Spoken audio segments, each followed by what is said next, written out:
All right, guys, let's take a look at the Longines Avigation Big Eye. Now, this is the stainless steel variant, the original one, the more normal one. You guys maybe know or don't know, I own the what they call the petroleum dial one, the blue dial with the titanium case. And I get a lot of people ask me, what watch do I wear most often? And for the last probably 3 or 4 months, it's been the I don't know, have I even owned it that long? Last couple of months anyway, it's been the titanium Big Eye. I've worn it a ton. It's one that really surprised me in the titanium form, and I can highly recommend people to maybe even consider the stainless steel one. It does way more, but it's really not that much more, and it's easily more legible than the petroleum dial one that I have. So case size on this is 41. They call it 41. I actually measured just a touch under 41, but we'll still call it 41. And then 49 lug to lug, which has these really nice sharp, almost like hawk beak styled lugs. They're very aggressive in their appearance from the side. From the top, they don't really look like anything crazy, but from the side, they have that really nice sharp look to them. 14.9 millimeter is what I measure for the thickness, but that's including all of the domed and boxed sapphire crystal. They, again, on their website, it says like 14 and a half. It's probably closer to that, I guess, in like realism. 20 millimeter lug width, so you're going to have plenty of opportunity to play around with different straps and strap options for this, but the included straps, whether it's on the titanium variant that I have or on the stainless steel one, Longines has some of the best leather straps I've seen out there. They're amazing. They're very well done, and they break in nicely. As you can see, my titanium one has a nice curvature to it. This one, however, I think Michael, MM10, a buddy of mine on my Discord group, I don't think he wore it a ton. He was letting this one go, and it's, I think, because he has so many watches that you get into that rotation where you end up really not wearing any one watch a ton because you have so many, and I think that's where he landed himself. So this one has like almost no wear to it. 7.5 millimeter push-pull crown. It is a 30 meter water depth rating on this, so there's not a screw-down crown or anything. It's not going to be something you're going to want to play around with testing the water resistance on. I think just keep it in the dry and stay safe on this one. Now, the stainless steel variant weighs 98 gram. The titanium one weighs 77 gram. So if those 20 gram really matter to you, then look at the titanium one, pay the $600 extra, you get the blue dial. But the reality is this one at the full retail price of $26.25, so $2,625 is, I think, a legit deal, and there's deals even beyond that. So you're probably not even going to pay retail on it. But if you did have to pay retail on it, I would not be mad about it. This is that nice of a watch. And some of the nicest things about this watch are buried inside. Obviously, you have that really cool dial layout, and you have the heritage and the brand name of Longines, but the movement inside this thing, that's the secret weapon that this watch carries. They're calling their caliber L688.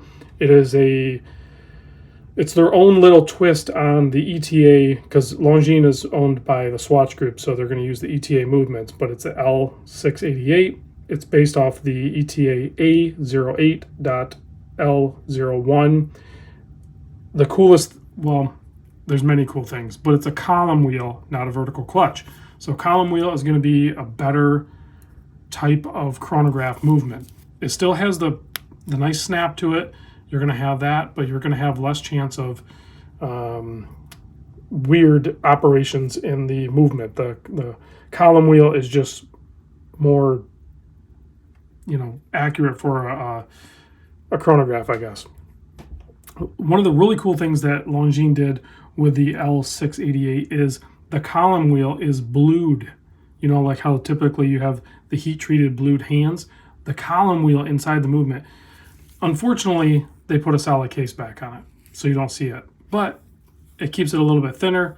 I do like it. It's nice, but the movement is actually decorated. I did pull the case back off mine, and I did show mine. If I can harvest that video, I will drop it in on this video so you can see it in this video too. I should be able to find that, harvest it, and drop it in here. I'll do it at the very end after we do the Loom Shot. You got to see the guts of this thing. It is spectacular. So just knowing that that's in there in your watch is very cool. Okay, let's zoom in and take a look at this dial because this thing is fun. So you have that asymmetrical design with the larger, quote, big eye at the 3 o'clock. So the 3 o'clock subdial is going to be your 30-minute counter. So as we have the chronograph hand sweeping around, we're going to register those minutes up to 30 minutes on the big eye.